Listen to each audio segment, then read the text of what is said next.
어떤 부모님들은 내 자식 보러 왔는데, 손주 보러 왔는데 움직이지도 않고 속상한 분도 있겠지만, 이게 1년에 두 번씩 이런 작은 준비를 하는데 점점 나아지더라고요. 오늘 보니도 드디어 움직이고 막 그러잖아요. 그렇기 때문에 조금만 있으면 우리 손주도 움직인다. 그렇게 생각하시면 되겠습니다. 우리 빈자리가 많은데 저 뒷줄이 잘 안 보이거든요. 여기 앞엔 좀 젖었다 쳐도 빈 공간을 채우시면 저 뒷줄을 앞에 나올 수 있을 것 같아요. 우리 교인들이 좀 앞으로 좀 나와서 빈자리를 그렇게 좀 채워주세요. 우리 동준이 엉덩이가 무겁네. 같이 좀 어떻게 뒤에 있고 요 앞쪽도 있고 그렇게. 영웅이가 앞쪽으로 가고 그렇게. 그래서 제일 뒷줄을 비워 보십시다. 이거 소리가 너무 작다. 약간만 울림 조금만 줘라. 네, 물이 좀 쏟아져서. 이 가운데는 누구예요?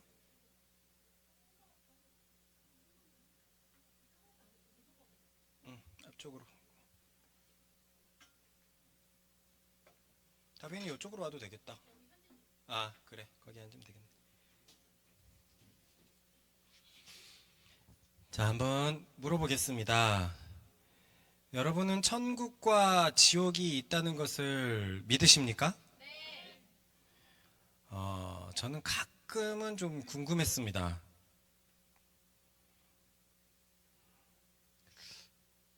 제가 천국이 있다는 말을 믿는 것 같기는 한데, 이것이 어렸을 때부터 들어서 세뇌돼서 그런 건지, 아니면 믿고 싶은 것인지 저는 좀 궁금했어요. 저는 목사님의 자녀로 태어나고 자라났는데요. 천국이 과연 있을까? 라는 고민을 사실 굉장히 오래 했습니다. 오래 한 이유는요, 하나님이 살아계신다는 확신을 못 하겠는 거예요. 왜 저는 확신하지 못했을까요? 성경에서 말하는 하나님과 내 삶에서 만나는 하나님은 괴리가 너무 컸기 때문에 그렇습니다.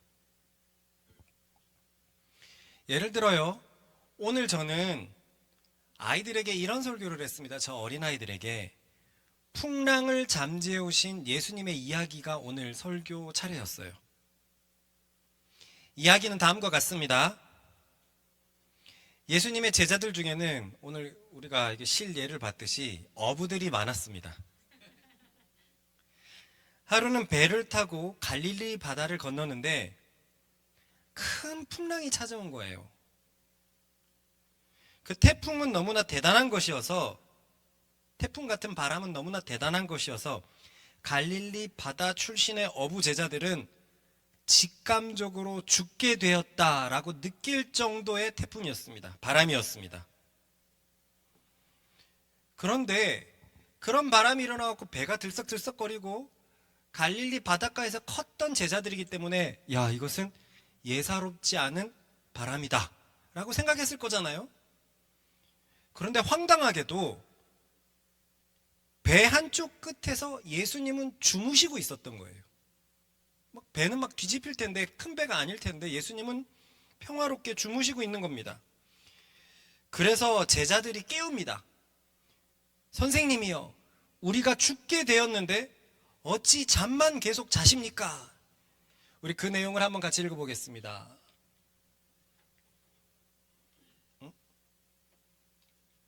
한번 따라해 봅시다. 예수께서는 고물에서 베개를 베고 주무시고 계셨다. 제자들이 예수를 깨우며 말하였다. 선생님, 우리가 죽게 되었는데도 아무렇지도 않으십니까? 배가 흔들리고 죽게 되었는데 예수님, 당신은 뭐 하고 계십니까? 이런 얘기였어요. 그러자 예수님은 깨어서 일어나셔서 바람을 꾸짖습니다. 바람아, 잠잠하라. 바다야, 고요하라. 이에 예수님의 말씀에 바람이 그치고 잔잔해졌어요. 그러면서 예수님께서 이렇게 말씀하신 것이거든요. 읽어봅시다. 시작.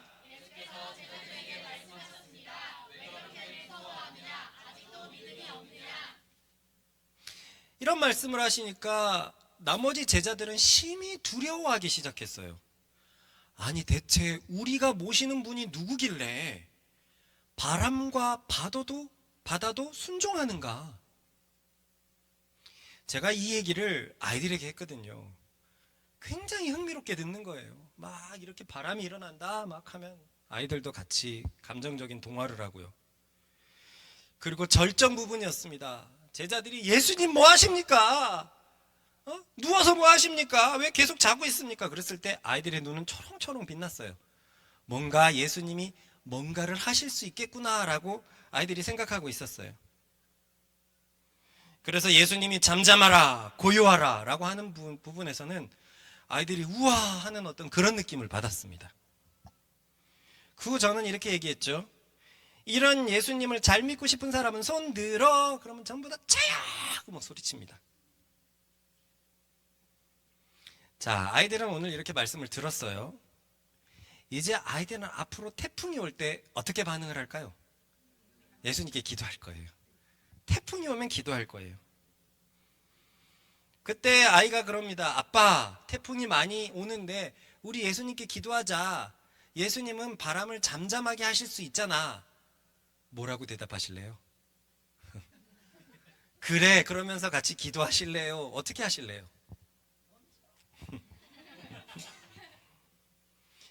기도하려고 하니까 풍랑이 안 그치면 이 아이는 어떻게 할까 싶고, 기도하지 않으려니까 아이들은 사슴 같은 눈망울을 보면서 아빠 우리 기도하면 되잖아 그러는데 어떻게 할까요?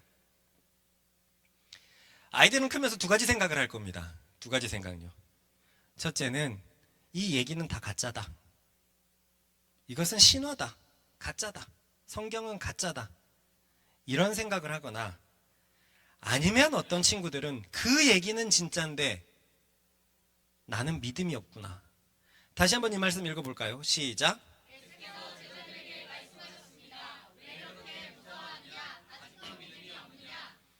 아, 그래. 나는 믿음이 없으니까 이런 일이 일어나지 않는구나. 라고 두 가지 반응이 있을 거예요. 저 역시 이런 마음으로 계속 커왔습니다.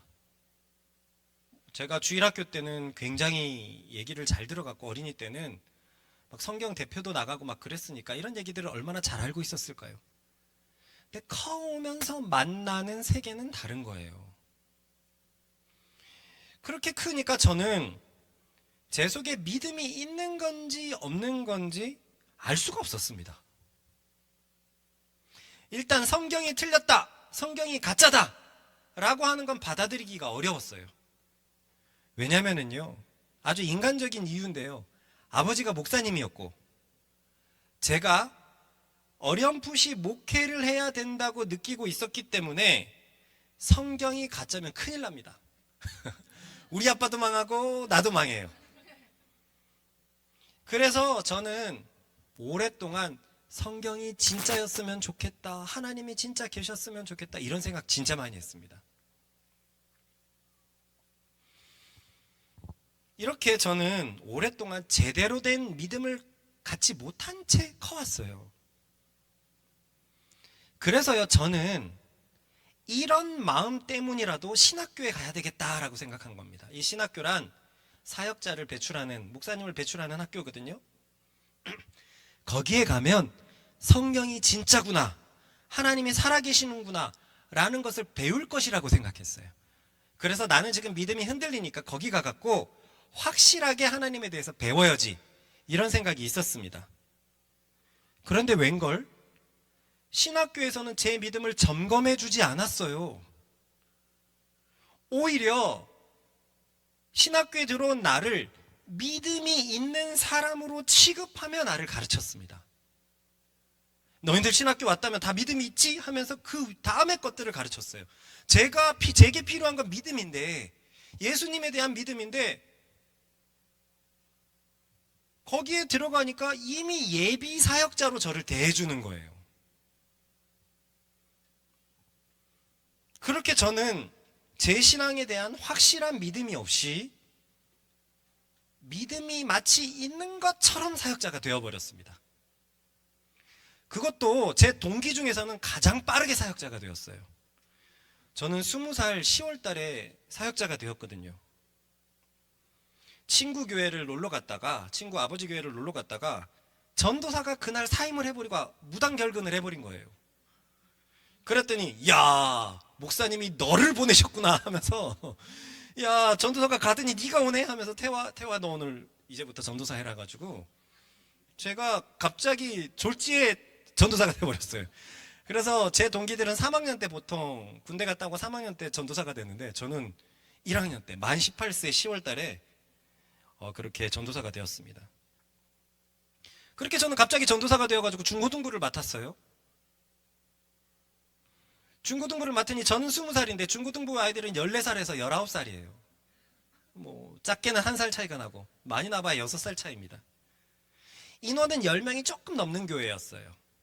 어른들은 한 4, 50명 되는 교회였고, 그렇게 첫 주일이 다가왔습니다.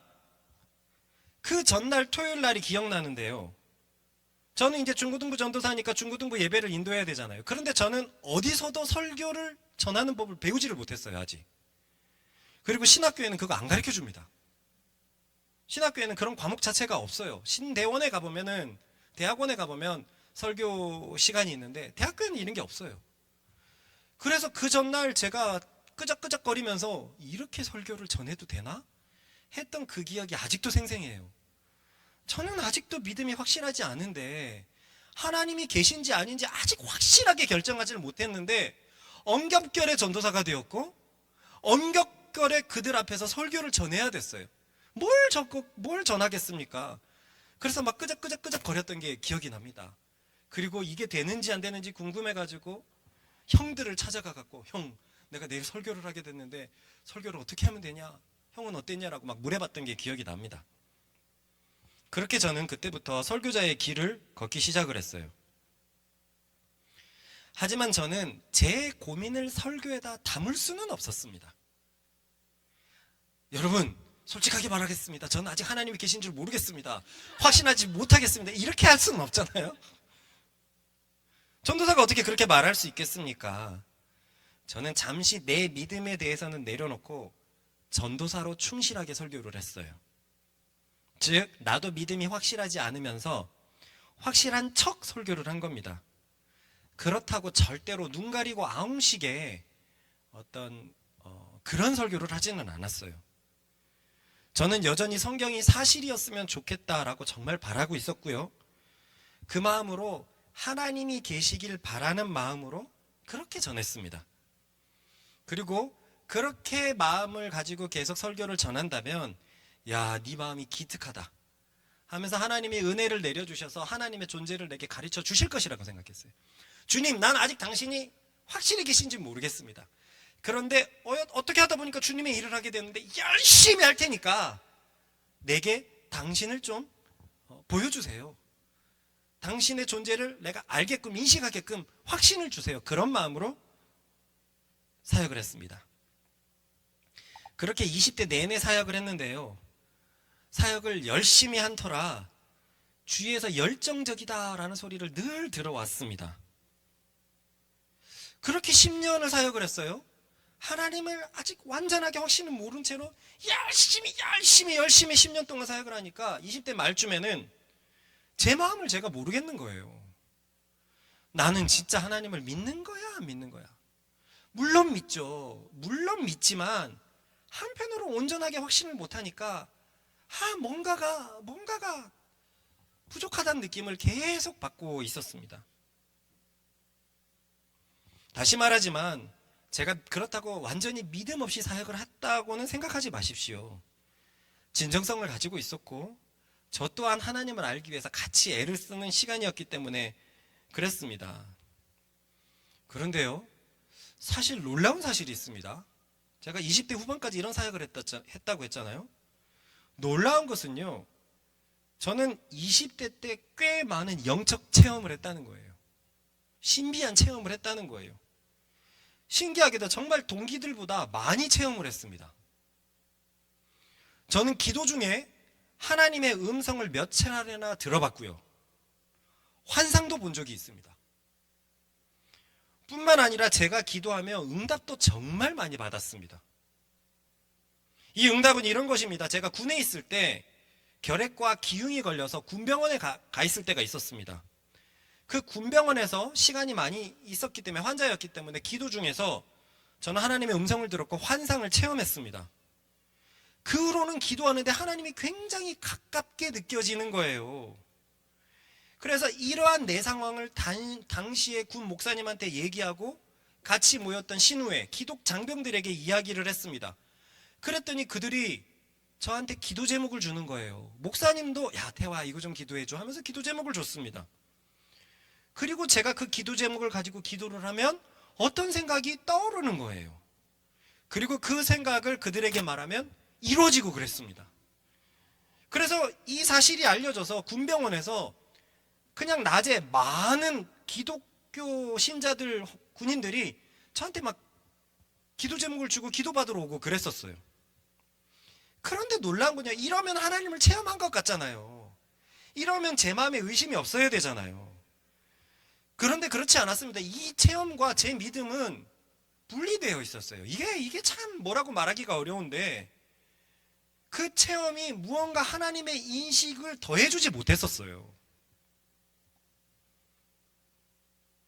그래서 저는 내가 들었던 것이, 하나님의 음성을 들었던 것이 가짜인가? 이런 생각도 수없이 많이 해봤고, 내가 환상을 본 것도 가짜였나? 내가 어떻게 잘못 생각한 건가? 이런 생각도 많이 해봤습니다. 그러나 그럴 때마다 이것이 가짜였다라는 생각은 단 한 번도 들지 않았어요. 뭔가 내 속에서 가짜가 아니라는 마음이 있었습니다. 하지만 그럼에도 불구하고 하나님을 향한 믿음은 여전히 꽉 채워지지 못하고 뭔가 빈 듯한 느낌이 있었습니다. 그렇습니다. 저의 20대는 사역도 열심히 했었고요. 영적 체험도 있었습니다. 그래서 밖에서는 나를 믿음 좋은 사역자로 보는 사람들이 대부분이었어요. 자꾸 그렇게 말해주니까 나도 믿음이 좋은 것 같은데, 그런데 저 뒤에는 뭔가 빵꾸가 있는 기분으로 살아가고 있었습니다. 그렇게 저는 답을 찾기 위해서 계속 열심히 사역을 했는데요.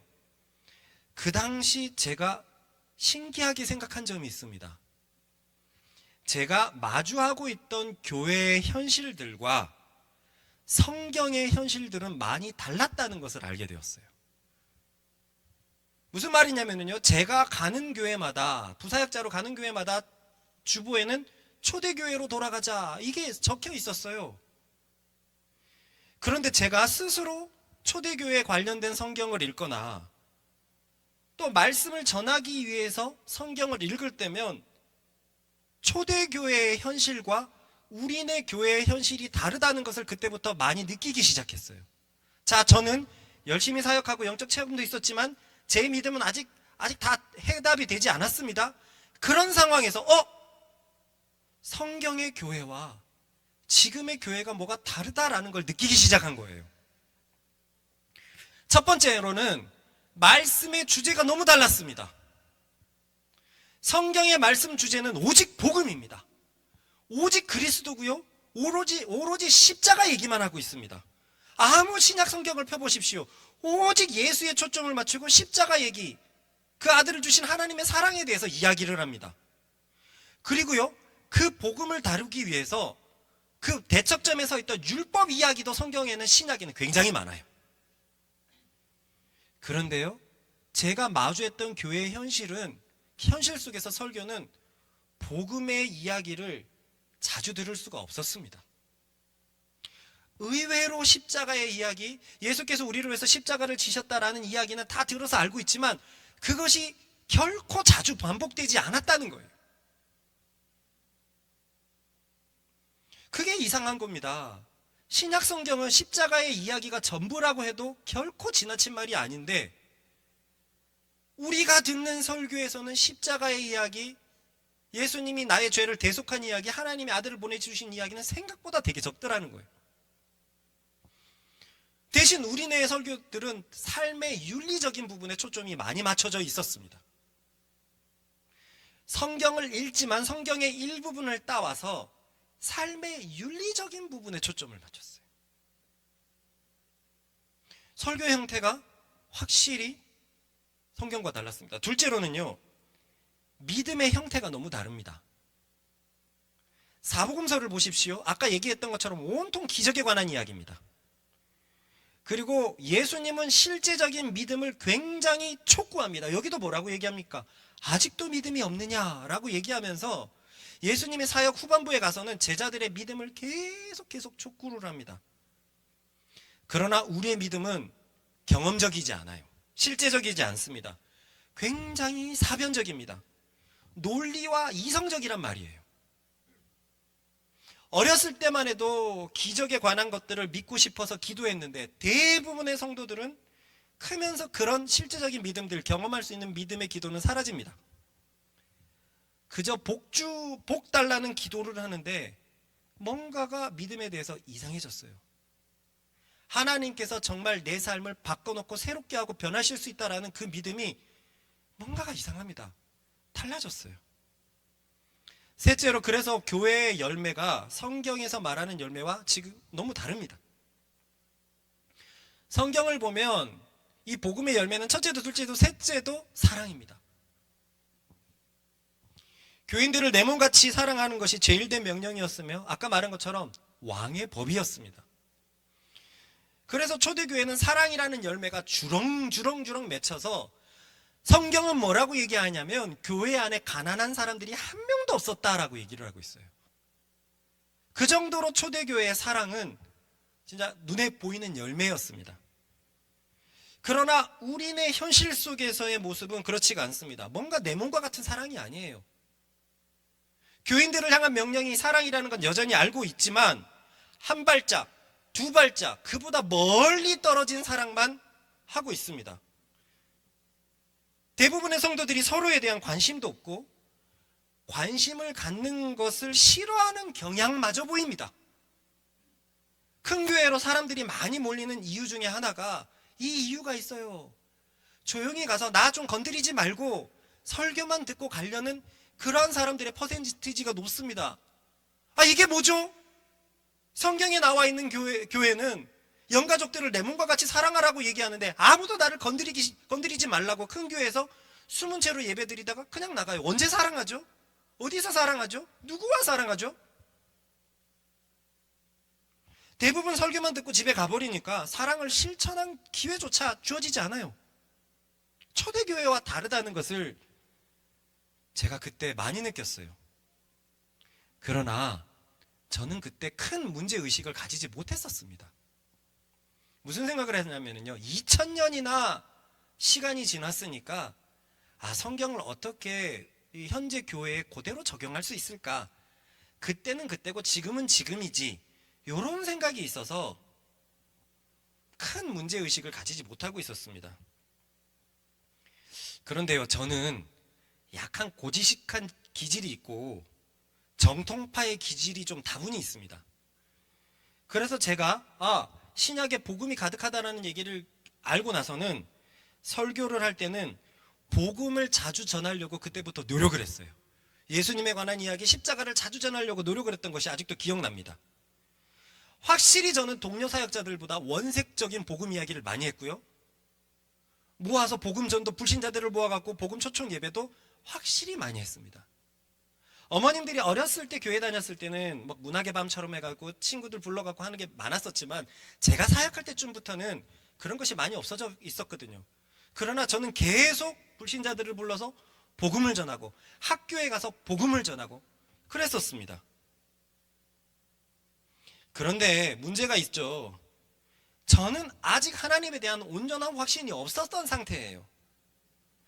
영적 체험에도 불구하고 제 믿음에 의구심이 있다고 보니까 복음에 대해서 전할 때 그 복음이라는 것이 가장 좋은 소식이라는 의미인데 가장 좋은 소식이라는 그 말씀을 전할 때 영 제 감정이 끌어오르지가 않는 거예요.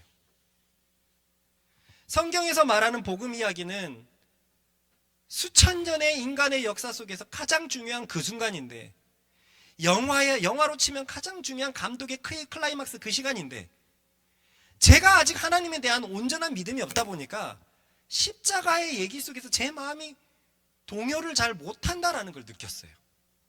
우리 교인들 어떻습니까? 최근 1, 2주 마가복음 십자가 묵상을 하면서 이 감정이 있지 않았습니까? 와, 예수님께서 십자가를 지는 본문을 묵상을 하는데 뭔가 그 속에 내가 들어가지 못하는 기분. 물론 한 번은 그렇게 전할 수 있습니다. 예수님의 죽으심에 대해서 슬퍼하면서 전할 수 있어요. 근데 성경의 사도들은 계속 그렇게 전했단 말이에요. 어떻게 계속 전할 수 있을까요? 그들은 경험했으니까요. 그들은 실제로 경험했으니까 그것을 전할 수 있습니다. 이게 이해가 될지 모르겠는데 저는 예전에 교회 아이들하고 등산을 하다가 치악산을 등산하다가 그 비로봉이라는 곳에 올라가는데 와, 진짜 악한 진짜 산이었어요. 그래서 치악이라고 하더라고요. 그래서 올라갈 때쯤에 비가 억수같이 쏟아지는데 등산로가 유실될 정도로 사라졌습니다. 그런데 올라간 길이 이미 멀어가지고 내려가기도 뭐하고, 그리고 아이들도 중학생이라서 호승심이 끌어오르고 저도 20대고 그래 정상은 찍고 내려가자. 여기까지 왔는데 비 많이 온다고 내려가면 이거 너무너무 아깝다. 고생은 고생대로 하고. 그래서 끝까지 갔어요. 근데 올라가는데 내려오시는 분들마다 아유 올라가면 안 돼. 지금 비 너무 많이 와. 그래도 막 우리는 막 젊고 하니까 네 알겠습니다 하고 계속 올라갔어요. 그렇게 한두 시간을 더 비를 맞고 지금은 어떨지 모르겠는데 그 비로봉은 오후 1시 이후로 입산 금지거든요. 그만큼 오래 걸리는 산이라 가지고 그 전에 가서 내려와야만 돼요. 그래서 마지막에 딱 올라가는데 100m, 200m쯤부터는 비가 안 오는 거예요. 마지막에. 그리고 꼭대기 올라갔더니 일평생 그런 광경을 처음 봤습니다. 제 발밑에 모든 것이 구름이었어요. 모든 것이 구름이었어요. 마치 무슨 신선이 그 위에 있는 것처럼 남자애들이 먼저 뛰어 올라갔고 전도사님 빨리 오세요 이거 봐요 막 그러는데 저는 여자애들 데리고 올라갔죠. 그런데 저는 제가 경험한 그것을 아직도 못 잊겠습니다. 그 얘기만 할 때면 뭔가가 끌어올라요. 생동감이 끌어올립니다. 저는 그 얘기를 아주 그냥 감정 없이 메마르게 못 전하겠어요. 저는 경험해 봤으니까요. 사도들은 복음을 경험해 보니까 그 복음에 대해서 항상 끓는 마음으로 전할 수 있는데 저는 한 번은 그렇게 하죠. 두 번, 세 번은 그 얘기를 또 못 하겠는 거예요. 그때 제가 느꼈습니다. 나는 예수님에 대해서 잘 모르는구나. 그러다가 제 사역의 뿌리부터 모든 것이 흔들리는 날이 왔습니다. 개척을 앞두고 있던 어느 날 저의 숨은 죄가 일파만파 드러나 버렸죠. 저번에 복음 예배 때도 얘기한 것처럼 저의 부끄러운 성적인 죄가 드러나 버린 사건이 있었습니다. 그 전까지는 열심히 사역을 했기 때문에 장밋빛이 연상되었는데 그 죄가 드러나자마자 많은 제자들이 저를 비난하면서 떠났고요. 제가 그동안 여러 몸담았던 관계들이 다 끊어질 수밖에 없었어요. 그렇게 저는 설립하려고 했던 그 교회, 지하교회실에서 3년, 그리고 이곳 교회에서 2년 동안을 교회에서 살았습니다. 정말이지 그때 저의 상황은 너무너무 좋지 않았습니다. 숨은 죄를 가지고 있었던 사역자가 그 죄가 드러났을 때 할 수 있는 게 뭐가 있을까요? 그때 나는 진짜 무엇을 해먹고 살아야 되나 이런 생각이 있었어요. 나이도 늦었다고 생각을 했고 같이 있던 제자들도 계속 떠나가니까 이제 이 교회는 없어지겠구나 이런 생각을 할 때였습니다. 그때 제가 할 수 있는 것은 원초적인 것밖에 없었어요. 그것은 기도와 말씀이었습니다. 진짜 아무것도 할 게 없고 계속 교인들은 떠나가고 저의 얘기는 일파만파 막 날아다니고 있고 저는 부끄러워서 아무 때도 못 가겠고 그러니까 할 게 기도밖에 없더라고요. 그래서 그 지하실에서 기도를 시작했습니다. 그리고 말씀 자체에 집중했습니다. 왜냐하면요 저는 이제 외부의 흐름과 관계를 끊어야 되는 부끄러운 죄가 있는 사람이에요. 그러니 그 전까지는 교계의 흐름도 알았고 교계의 유행도 알았고 교계에 제 멘토 되시는 분들도 있었고 끊임없이 좋은 도움을 받았었는데 이젠 그런 관계가 다 끊어지니까 나 이제 어떡하지? 난 아직 너무 어린데 어떻게 하지? 그래서 제가 할 수 있는 방법은 성경만 보는 거였어요. 성경만 얘기하는 거고, 이 성경이 아니면 내가 뭐 어떻게 할 수 있는 게 없었습니다. 그렇게 저는 인생의 나침판을 성경으로 둔 채 말씀을 전하고 전했습니다.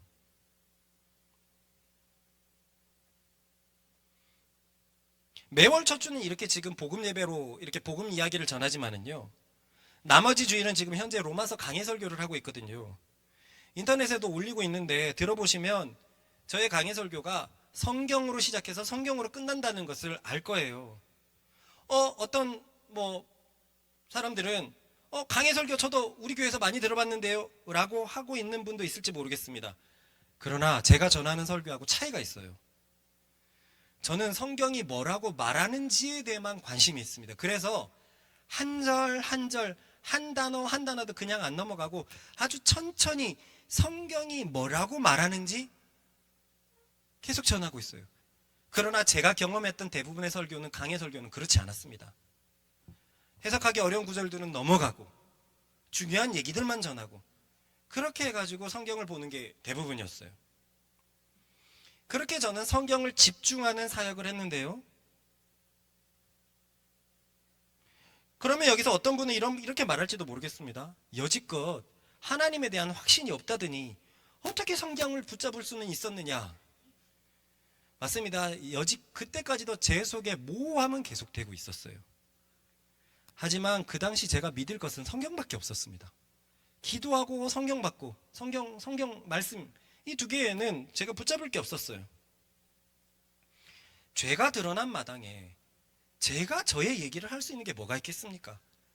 그래서 저는 저의 얘기가 아니라 성경이 뭐라고 말하는지만 계속 전해왔습니다. 그렇게 제가 하는 사역은 제가 그 전에 했던 사역보다, 그리고 다른 교회의 사역보다 굉장히 원초적이었어요. 기도를 많이 하고 말씀에 굉장히 집중하는 사역이었으니까요. 그렇게 7년 8년을 사역을 할 때쯤이었습니다. 어느 날 제가 성경을 읽는데 그 전까지 느껴보지 못한 감정을 제가 느낀 날이 있습니다. 그것은요, 출애굽기, 레위기, 민수기를 읽을 때였는데요. 아시는 분은 아시겠지만 출애굽기, 레위기, 민수기는 성경에서 두 번째, 세 번째, 네 번째 되는 책인데 여기에는 법 이야기가 가득합니다. 그래서 굉장히 딱딱하고 고루해요. 그래서 성경 일독을 시작했던 사람들이 창세기에는 족장들 얘기 있으니까 재미있으니까 잘 참다가 출애굽기, 레위기 갖고는 다 넘어집니다. 뭐가 그렇게 까다로운지, 뭘 이렇게 하라 저렇게 하라, 이건 하면 안 된다 이렇게 하라라는 게 너무 많거든요. 저도 늘 그랬었어요. 성경을 나름 저는 십몇 독을 했었는데 그때마다 성경을 읽을 때 거기가 항상 고비였어요.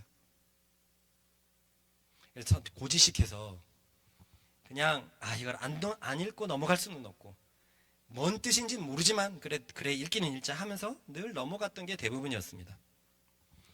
그런데요, 그때는 이상했습니다. 7, 8년이 지난 쯤에 또 성경을 다 읽고 다시금 창세기, 출애굽기 읽기 시작을 하는데 제가 난생 처음으로 이런 생각을 해봤어요. 출애굽기에서 말하는 이 법에 관한 말씀 지킬만 하네. 그리고 어떤 경우에는요, 그 법에 관한 많은 말씀을 이미 내가 지키고 있었어요. 이게 왜 신기하냐면요, 그전에는 이런 감정을 전혀 느껴본 적이 없거든요. 일반 교회에서 율법을 지키며 살 수 있나요? 라고 얘기한다면 전부 나요! 라고 얘기할 거예요. 그 딱딱한 법을 누가 지키고 살 수 있습니까? 그 613가지나 되는 법을 어떻게 그렇게 촘촘하게 지키며 살아갈 수 있습니까? 저도 늘 그렇게 배워왔고 늘 그런 생각만 했었습니다. 그런데 성경에 집중했던 7, 8년 지나고 나서 성경을 보는데 나 이 시대에 살면 살 수 있겠는데? 이런 생각이 드는 거예요. 그 전까지는요, 와, 복음 시대에 태어나서 너무나 감사합니다. 예수님이 아니었다면 어떻게 했을까요? 저 율법 시대 때 태어났으면 나는 영락없는 죄인이었습니다. 이런 기도였는데 처음으로 나 이 시대에 있어도 할만하겠는데? 이런 생각이 드는 겁니다. 저는 이것이 너무 신기했습니다.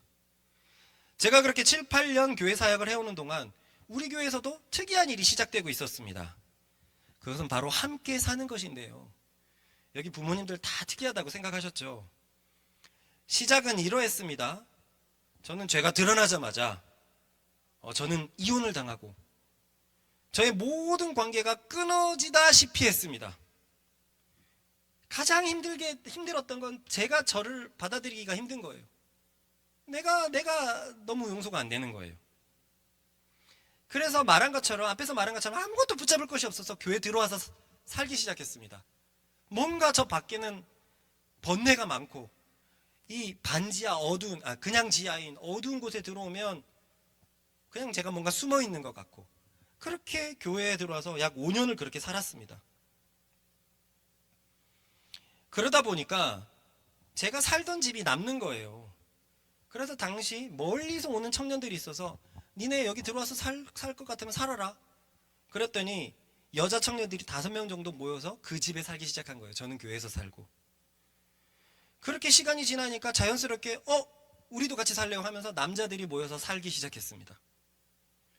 그것이 시간이 가니 2018년 19년에 가니까 여집이 3개, 남집이 3개까지 생기기 시작했어요. 다 미혼들이어서 그렇게 다 독립하고 와갖고 교회 근처에 살게 된 겁니다. 이렇게 거의 전 교인이 교회 근처에 살게 됐어요. 그러니 아주 자주 보게 되는 겁니다. 그때는 청년들이 결혼도 전이고, 그러니까 참 많이 만났고요. 또 많이 만나다 보니까 사건 사고들이 끊이질 않았어요. 대부분의 교회는 일주일에 한 번 와갖고 1시간에서 2시간 설교 듣고 가는 게 대부분인데, 우리는 뭐 허구한 날 만나니까요. 그런데 우리가 계속 기준을 두었던 건 말씀이었어요. 그 사건 사고들이 하나씩 말씀으로 해결이 되고, 그 많은 시간들을 점점 말씀을 통해서 헤쳐나가는 공동체가 되기 시작했어요. 그러다 보니까요, 신기한 일이 벌어졌는데요. 아까 저는요, 현대교회의 현실과 성경의 현실이 너무 괴리가 느껴졌다 그랬어요. 근데 그렇게 7, 8년을 사역을 하는데 초대교회의 삶과 우리 교회의 삶이 가깝기 시작을 하는 거예요. 저는 정말로 그 생각을 했었거든요. 예전에 2000년 전의 시간이니까 우리랑 다르다라는 생각을 했는데, 말씀을 집중하면서 그렇게 함께 모여서 살다 보니까 아니 신약에 있는 얘기들이 우리 얘기처럼 느껴지는 거예요. 그때보다 5년이 지난 지금은 더욱더 그렇습니다. 우리 공동체는 성경과 굉장히 가까운 공동체가 되었어요. 신약 교회의 일이 우리의 일처럼 느껴지고 적용되게 되었습니다. 성경에 있는 어떤 말씀도 동떨어진 말씀이 아니라 우리를 두드리는 말씀이 되었어요. 항상 기뻐하라, 쉬지 말고 기도하라, 범사에 감사하라, 다 아시죠? 어떻게 느껴집니까? 사람이 과연 항상 기뻐할 수 있을까? 쉬지 말고 기도할 수 있을까? 이렇게 느껴지지 않아요? 저도 예전에는 그랬어요. 그런데 이제는 그 말씀이 우리를 두드리고 있습니다. 항상 기도하는 것이 무엇인지, 쉬지 말고 기도하는 것이 무엇인지 우리를 두드리고 있어요. 그 증거로 최근에 우리 교회는 로마서 강의 말씀을 들으면서 거기에는 이렇게 적혀 있어요. 그리스도인은 이미 죄에 대해서 죽은 존재다. 여기 교회 다니는 부모님들은 본인께서 죄에 대해서 이미 죽었다는 것을 믿으십니까? 우리는 처음에 이 사실을 믿지 못했어요. 예수님께서 십자가에서 내 죄를 위해서 대신 죽으신 건 알았지만, 그렇다고 지금 내가 죄에 대해서 죽었다라는 사실을 받아들이지는 못했어요. 근데 성경은 적혀 있더라고요. 구원받은 사람은 죄에 대해서 죽은 존재다. 그 말씀이 우리 속에 들어와서 일하기 시작했습니다. 그랬더니 처음에는 우리가 전부 다 당혹스러워했거든요. 왜냐하면 우리는 여전히 연약해갖고 죄를 지을 때가 있으니까요. 죄를 지을 때가 있는데 어떻게 나에게 대해서 죄에 죽었다고 하지? 근데 로마서가 이것을 위해서 적혀졌거든요.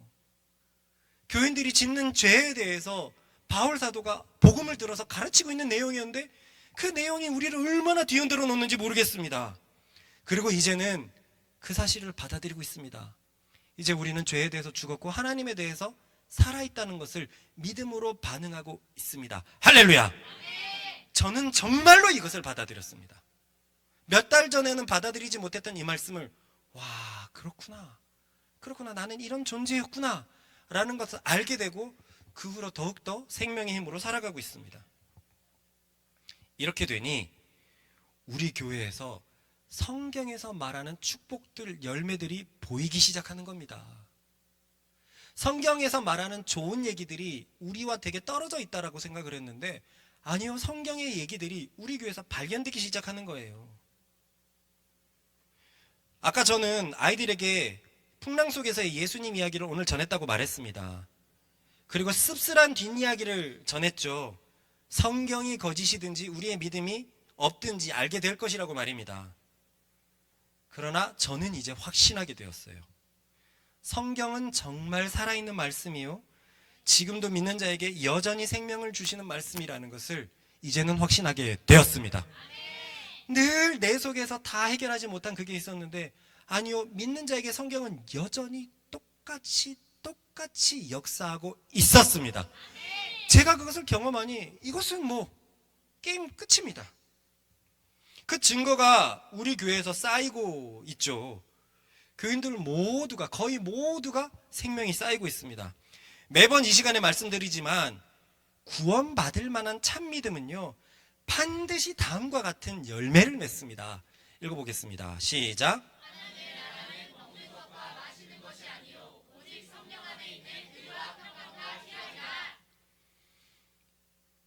어느새 우리의 삶은 과거와 너무 다르게 의롭게 의의 열매가 맺혀지고 있습니다.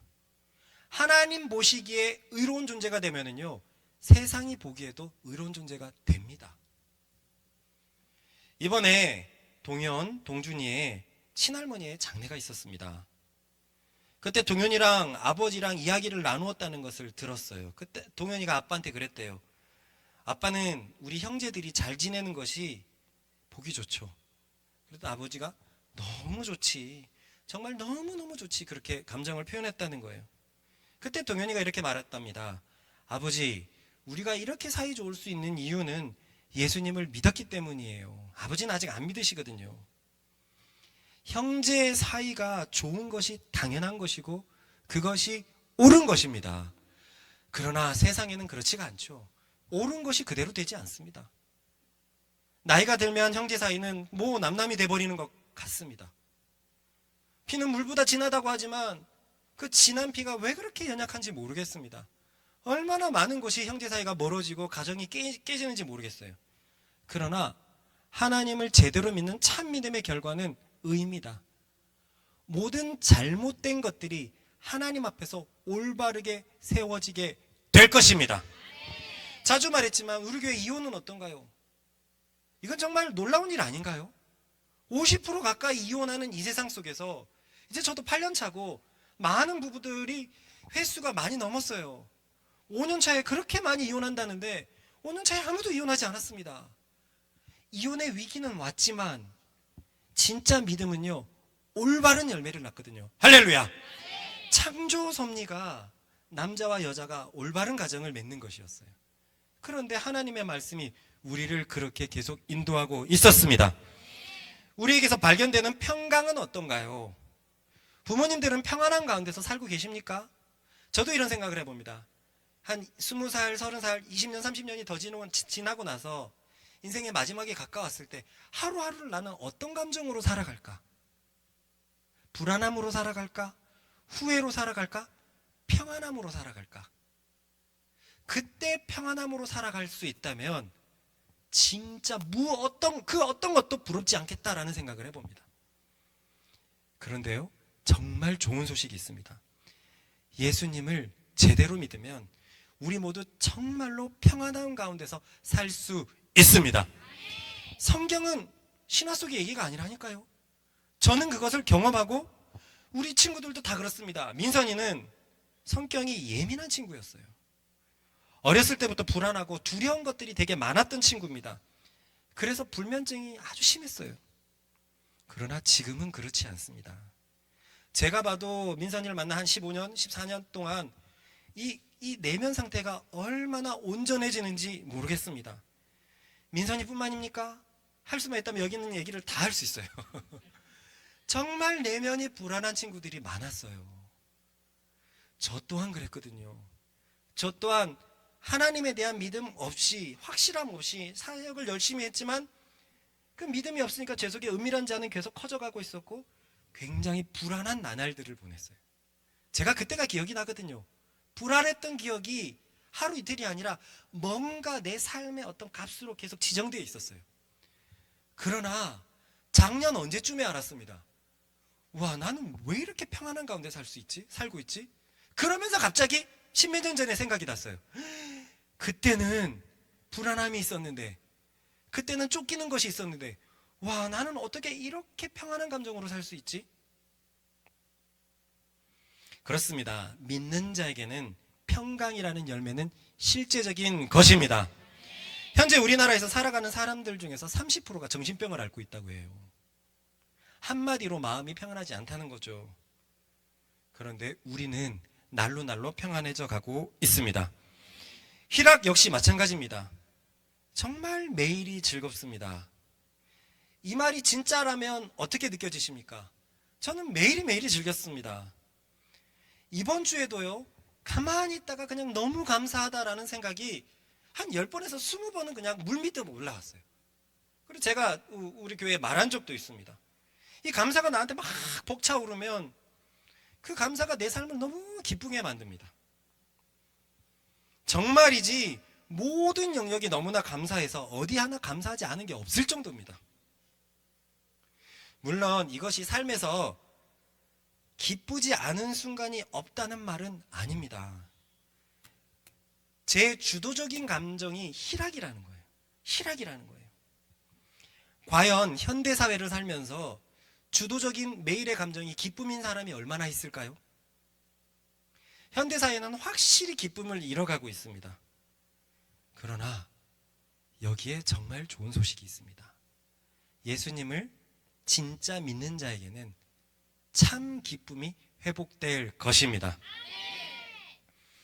저는 이런 사실들을 경험하고 있기 때문에 성경이 이제 너무나 사실인 것을 확신하고 있습니다. 여전히 성경은 살아있는 생명의 말씀으로서 그리스도를 믿는 자에게는 성경이 일한다는 것을 저는 내 삶의 모든 것을 들어서 증언할 수 있습니다. 확신하는 것은 내가 경험하고 있고요. 그리고 우리 교회가 점점 경험하고 있고, 그래서 우리 교회가 성경의 그 교회와 점점 같아지고 있다는 거예요. 저번에도 말했지만 초대교회는 가난한 성도가 하나도 없다고 했습니다. 그런데 우리 교회는 어땠습니까? 많이 가진 자들이 많은 것들을 내놓고 적은 자들은 있는 것에 내놓으면서 감사하고 있습니다. 그러한 결과로 이 작은 상가교회가 헌금이 아주 풍성해서 우리 교회에 있는 모든 가정들의 집들을 교회가 전부 다 떠받치고 있습니다. 이런 교회 본 적 있습니까? 성도들의 모든 집 가정의 전세금, 그리고 실질적 어떤 그 자가 부담금을 교회에서 다 대고 있어요. 뭘 하려고 했던 게 아니라 그렇게 왔더니 자연스럽게 되었고, 와, 초대교회가 가난한 사람이 없었다라는 말을 이해가 되는구나. 야, 우리도 얼마든지 가능한 말씀이었구나 라고 경험하고 있습니다. 그래서 저는 정말 이 진리의 위력에 대해서 계속 놀랍니다. 와, 하나님이 우리를 위해서 무슨 일을 하신 거지?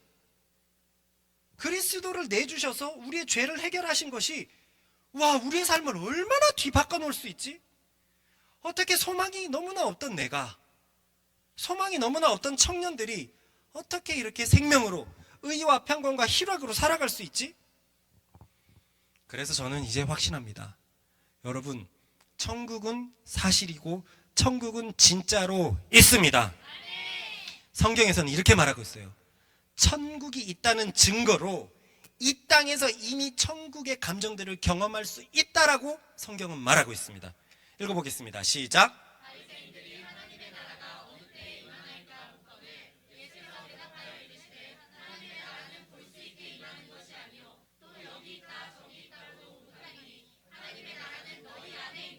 제가 어릴 때 들어봤거든요. 권사님께서, 기도 열심히 하는 권사님께서, 아, 이 빌어먹을 세상 빨리 죽고 천국에 갔으면 좋겠다. 그런데 지금 와서 그 말이 잘못됐다는 걸 느끼고 있어요. 이거 아세요? 천국은 이 땅에서 천국을 경험한 사람만 갈 수 있습니다. 성경에는 그 증거가 정말로 많습니다. 내가 예수님을 믿으면서도 천국을 경험하지 못하고 있다면 그 사람 천국 못 갑니다. 그 얘기가 성경에 적혀 있습니다. 실제로 천국은 있기 때문에 천국의 감정들이 미리 새어나와서 미리 맛볼 수 있어요. 그것을 성경은 뭐라고 얘기하냐면 성령님을 우리에게 보증금으로 내어주셨다고 했어요. 천국의 보증금을 미리 내어서 우리는 천국을 경험하고 야 나중에 천국이 있구나라고 경험하는 거예요. 그 천국이 뭡니까? 우리 안에 있다잖아요. 우리 안에. 우리 속에서 천국을 경험하는 자들만 천국 가는 겁니다. 그런데 우리 교회는 이 사망이 가득한 세상 속에서 천국을 경험하고 있지요. 아까 봤던 의와 평강과 희락이라는 열매를 경험하고 있습니다. 정말로 대부분의 사람들이 거의 모든 사람들이 나이가 들면서 점점 더 사망의 기운으로 살아가고 있습니다. 그렇지 않습니까? 그런데 우리는 거슬러 살고 있어요. 나이가 들면서 점점 더 생명으로 살고 있고 점점 더 천국을 경험하고 있습니다. 그렇습니다. 천국은 사실입니다. 그러니까 지옥도 분명히 사실입니다. 예수님을 믿지 않는 자에게는 영원한 감옥이 있고 영원히 불의 강에서 고통을 받을 것입니다. 어떤 사람은 이렇게 말해요. 하나님은 사랑이라면서 왜 자신을 안 믿는다고 지옥에 보내시냐? 하나님은 사랑이시라며 라고 항변하는 사람들이 있습니다. 그런 사람들에게 똑똑히 말해두겠습니다. 하나님께서 천국과 지옥을 만드신 이유는요, 천국은 자신을 사랑하는 자들에게 합당한 처사로 남겨놓은 것입니다. 일평생 하나님을 믿고 사랑한 자들이 있어요. 하나님은 그들을 특별히 관리하십니다. 그래서 그들을 천국을 보내실 것이고 그렇지 않은 자들을 자신의 죄값에 맞게 지옥에 보낼 것입니다. 세상 사람들은 이것을 불합리하다고 말해요. 예수 믿었다고 천국 가고 예수 안 믿었다고 지옥 가는 게 말이 되느냐? 그런 신이 어디 있느냐? 그런데 걱정 마세요. 그날에 모두가 죽어 심판대 앞에 머물 때는 너 예수 믿냐 안 믿냐로 심판하지 않을 겁니다. 성경에서는 뭐라고 말하냐면요, 너는 합당한 삶을 살았느냐 안 살았느냐 이것으로 판단할 것이라는 얘기가 너무 가득합니다. 정말로 그렇습니다. 왜냐면은요, 믿음은 순종으로 증명되기 때문에 그렇습니다. 읽어볼까요? 시작. 여러분이 어떤 사람에게 복종하여 여러분 자신을 그 사람에게 바치면 여러분은 그 사람의 종이 된다는 것을 알지 못하십니까? 여러분은 죽음에 이르는 죄의 종이 될 수도 있고 의에 이르는 순종의 종이 될 수도 있습니다. 여기 보십시오. 의에 이르는 사람, 이거 구원받는 사람을 말하거든요. 이런 사람들은 한마디로 순종하는 사람들입니다. 무엇을 순종할까요? 하나님의 말씀이죠. 그리고 그 말씀은 사랑하는 것입니다.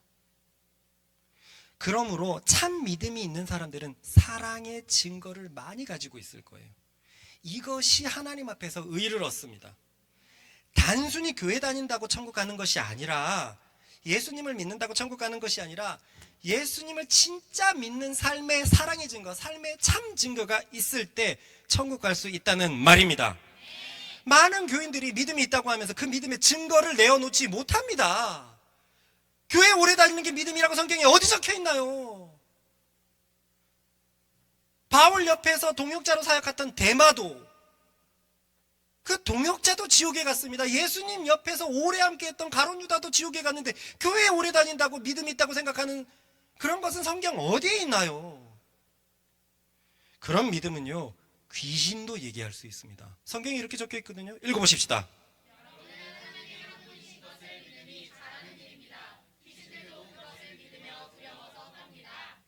참 믿음을 가지고 있는 사람은 올바른 행동을 하는 자들입니다. 그래서 그날의 불신자들이 하나님 앞에 왈가왈가할 수 없습니다.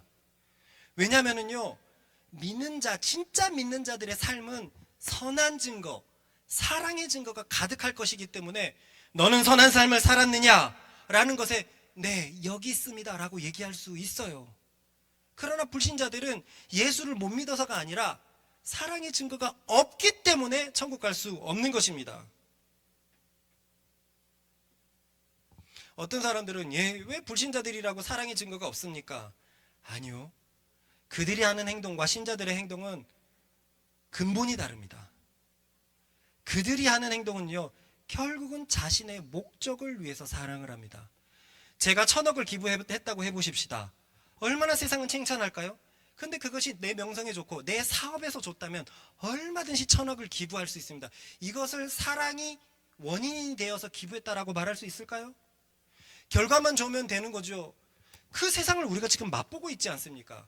그러나 그리스도인의 사랑은 그렇지 않습니다.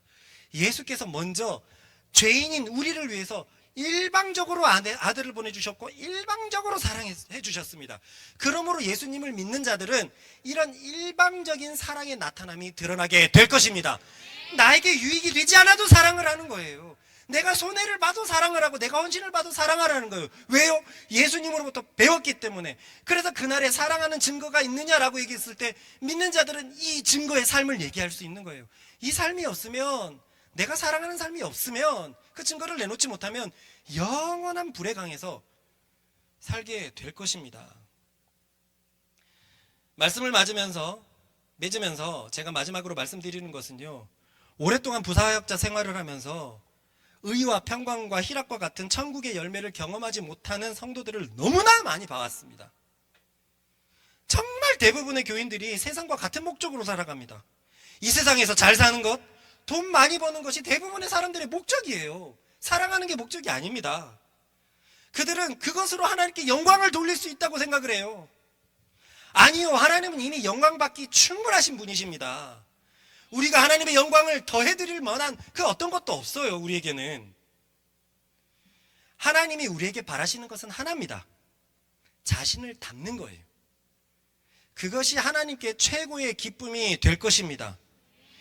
신약 사도들이 어디 돈으로 하나님께 영광을 돌렸습니까? 돈이 있어야지 하나님께 영광을 돌릴 수 있다고 얘기하는 사람이 어디 있습니까? 성공해야지 하나님께 영광을 돌릴 수 있다는 신약의 사도들이 어디 있습니까? 그런데 교회들은 하나같이 남편이 잘 되기를, 자식이 좋은 대학 가기를, 그리고 내가 연봉이 많기를, 그러면 하나님께 응답받았다고 생각하고 그 기도 제목을 내놓는데 그게 성경에 어디 있냐고요. 실제로 신약에 우리가 그렇게 추앙하는 신약의 사도들은 이렇게 살았습니다. 읽어보겠습니다. 시작. 따라해 봅시다. 바로 이 순간까지 우리는 세상의 쓰레기와 만물의 찌꺼기가 되었습니다. 거짓으로 이렇게 말하고 있을까요?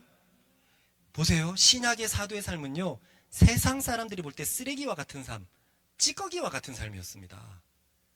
그러니 우리가 생각하는 많은 신앙의 결과 너무나 다릅니다.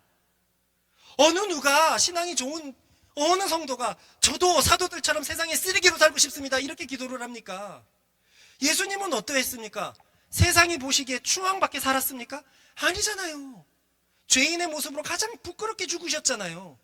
그것이 예수님이 가신 길이고 신약의 사도들이 간 길이고 우리가 걸어야 될 길인데 왜 세상과 같은 목적으로 내가 떵떵거리고 헌금을 많이 하고 헌금으로 뭐를 하면 하나님께 영광을 돌릴 수 있다는 그런 생각은 순전히 세속적인 생각이에요. 우리가 하나님을 경험해가지고 하나님을 닮은 성품을 내가 있는 곳에서 퍼 올릴 때 하나님은 그것을 보시고 영광 받으실 것입니다. 그러므로 진짜 복음을 받아들인 자, 참 믿음을 가진 자는 예수님을 닮는 삶의 증거가 있을 것입니다. 그분은 우리를 너무나 사랑해 주셔서 우리를 위해 자신의 아들을, 그 귀한 아들을 내어 주셨고요. 그분의 아들은 우리를 너무나 사랑하셔서 우리 대신 죄의 값으로 십자가에 죽으셨습니다. 그분의 영은 우리를 너무나 사랑하셔서 그 나라 가기까지 우리를 인도하실 것인데요, 그분의 영께서 우리를 성경으로 인도하셨고 성경 말씀을 닮아가게 하셨습니다. 저는 정말 자주 놀라거든요. 와, 복음이 대체 우리를 위해서 무슨 일을 한 것인가? 제가 느끼는 이런 감정들을 여기에 있는 모두가 느끼게 되기를 소망합니다. 성경이 정말 살아있다는 것을, 하나님을 쫓는 사람들에게 정말로 그대로 역사하신다는 것을 정말 믿게 되는 그 은혜가 모두에게 있기를 바랍니다. 우리가 같이 기도하겠습니다. 짧게 기도하십시다. 참 믿음으로 살아가게 하여 주십시오. 하나님을 기쁘시게 하는 믿음을 들고 살게 하여 주십시오. 주여 한번 해주같이 기도합니다. 주여!